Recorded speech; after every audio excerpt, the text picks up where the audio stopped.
مما تحبون، تو انسان اس کو راہ خدا میں خیرات کرے جس کو خود پسند کرتا ہے۔ اور آگے فرمایا وَاعْلَمُوا، اور جان لو، ان اللہ غنی حمید، اللہ غنی بھی ہے اور سراہا ہوا بھی ہے۔ اس کے پاس دولت بہت ساری تھی لیکن بچے چھوٹے چھوٹے تھے۔ اس نے تھیلے کے اندر سونا ڈالا کہ یہ کسی کے سپرد کر جاؤں کہ میرے بچے بڑے ہوں تو ان کو دے دے۔ سوچا غریب کو دیا تو وہ سنبھال نہیں سکے گا، بچوں کو دیا تو وہ ضائع کر دیں گے۔ ایک دوست تھا اس کا امیر ترین، اس کو کہا کہ میاں یہ سونا اور تھیلا ہے، ساتھ وصیت نامہ لکھا، جب میرے بچے بڑے جوان ہو جائیں، بالغ ہو جائیں تو جو تیرا جی چاہے ان بچوں کو دے دینا۔ یہ اس نے وصیت کی اور وہ سب کچھ اس کے سپرد کیا۔ بچے جوان ہوئے، اس نے لوگوں کو بلایا، بچوں کو بلایا، سونا تھیلا سب کچھ سامنے رکھا، وصیت نامہ پڑھا کہ ان کے باپ نے جب مرتے ہوئے مجھے یہ سونا تھیلے میں ڈال کر دیا تو ساتھ یہ وصیت نامہ لکھ کر دیا کہ جب میرے بچے جوان ہوں گے جو تیرا جی چاہے بچوں کو دے دے۔ تو اس نے سونا اپنے پاس رکھ لیا اور خالی تھیلا بچوں کو دے دیا۔ اب سارے کہیں ظلم ہوا ہے، یتیموں کے ساتھ ظلم ہوا ہے، لیکن کریں کیا کہ وصیت نامہ ہی ایسا تھا، نہ عدالتی چارہ جوئی ہو سکتی ہے، نہ اس کو کہا جا سکتا ہے۔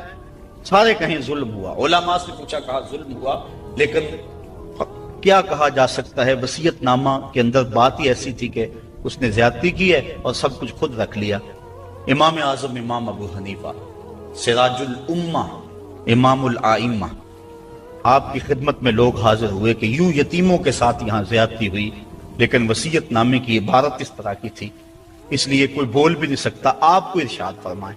کہا دوبارہ سب لوگوں کو جمع کر لو، اسے بھی بلا لو، بچوں کو بھی بلا لو۔ بلا لیا گیا، کہا میاں وصیت نامہ پڑھو۔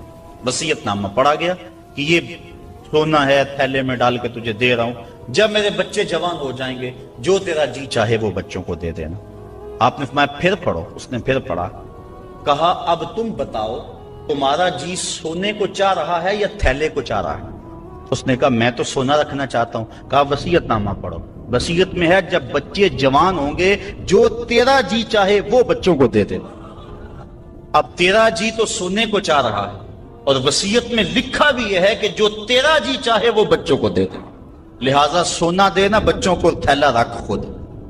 تو امام اعظم نے اس طرح ان یتیموں کی مدد فرمائی تو کہا لن تنالوا البر حتی تنفقوا مما تحبون، تم اتنی دیر تک نیکی کی حقیقت کو نہیں پہنچ سکتے جب تک اس کو تم اللہ کی راہ میں خیرات نہ کرو جس کو تم خود پسند کرو۔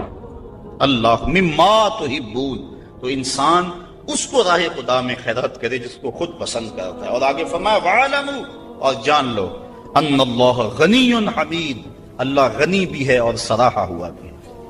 اسے تمہارے مالوں کی ضرورت نہیں ہے، وہ ان غریبوں کو خود بھی تو دے سکتا تھا نا، تمہاری ڈیوٹی لگائی کہ تم دینا، وہ خود بھی تو دے سکتا تھا، لیکن یہ تمہاری آزمائش، ان کی آزمائش اور تمہاری آزمائش۔ اب دیکھتے ہیں کون اپنی آزمائش میں پورا نکلتا ہے۔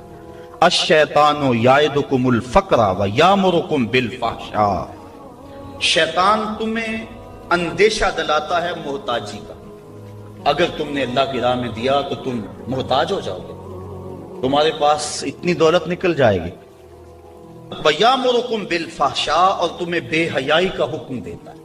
بے حیائی سے یہاں مراد علماء تفسیر فرماتے ہیں بخل ہے، کنجوسی ہے، اور کنجوسی کو بے حیائی اس لیے کہا گیا کہ اس سے بڑی کیا بے حیائی ہوگی کہ غریب نانے شبینہ کو ترستا ہو اور امیر دولت کو سنبھال کے بیٹھ جائے، یہ بے حیائی نہیں ہے تو اور کیا ہے۔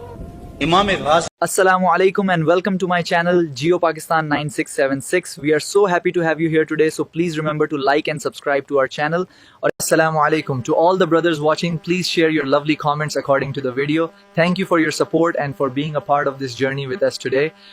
Thank you all for your love. Now nothing can stop me from going viral. Long live Islam, long live Pakistan, and peace be upon you all.